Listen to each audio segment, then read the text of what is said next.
গোপালগঞ্জ থাকলে ইন্টারিম থাকবে না, গোপালগঞ্জ থাকলে ওয়াকার সাহেব থাকবে না, গোপালগঞ্জ থাকলে পুলিশের আইজিপি থাকতে পারবে না। হিসাব সোজা। যারা বক বলেন ভাইবে দেখেন কি করবেন। সময় আগামীকাল 24 ঘন্টা।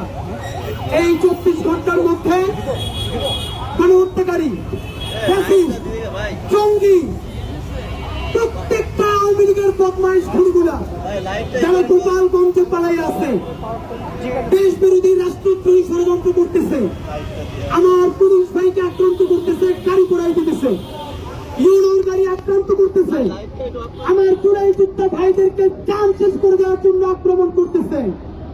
24 ঘন্টার মধ্যে মাটির নিচ থেকেও ওদেরকে ধরে না যদি বিচার করার উদ্যোগ গ্রহণ করা না হয়, সন্ত্রাসীদের অভয়ারণ্য গোপালগঞ্জকে যদি ছাপা করা না হয়, আগামী 24 ঘন্টা পর মানে আগামী পরশু শুক্রবার হাজারো ছাত্র জনতা নিয়ে গোপালগঞ্জকে স্বাধীন করার উদ্দেশ্যে লং মার্চ টু গোপালগঞ্জ ঘোষণা করছি।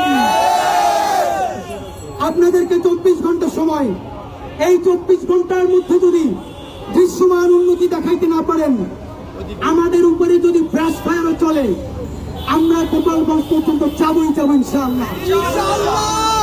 যদি প্রতিমধ্যে শহীদ হয়ে যাই, আল্লাহর কাছে যাব ইনশাআল্লাহ। আর যদি শহীদ না হই, তাহলে গোপালগঞ্জে গিয়া ফ্যাসিবাদের আতুর ঘরকে জাহান্নাম বানাই দেব। সুতরাং ইন্টারিম সিদ্ধান্ত নেন, একশনে যাবেন নাকি সম্মিলিত মারা খাবেন। গোপালগঞ্জে বাঁচাইয়া রাইখা আসিফ মাহমুদ আর মাহফুজ চেয়ারে বসো ভাই, ফেসবুকে পোস্ট দাও, আমার ভাইদের উপরে আক্রমণ হয়, তুমিও তো সরকার, কেন সরকার থেকে পদত্যাগ করতেছো না বলো?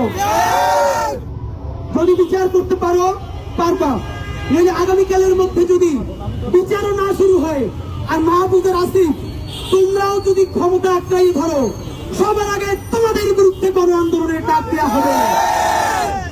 তোমরা পদত্যাগ করো, এরপরে চেয়ারে প্রত্যেকটা সুযোগকে আমরা টানাই আই না, জনতার আদালতে আমরা বিচার করবো ইনশাআল্লাহ।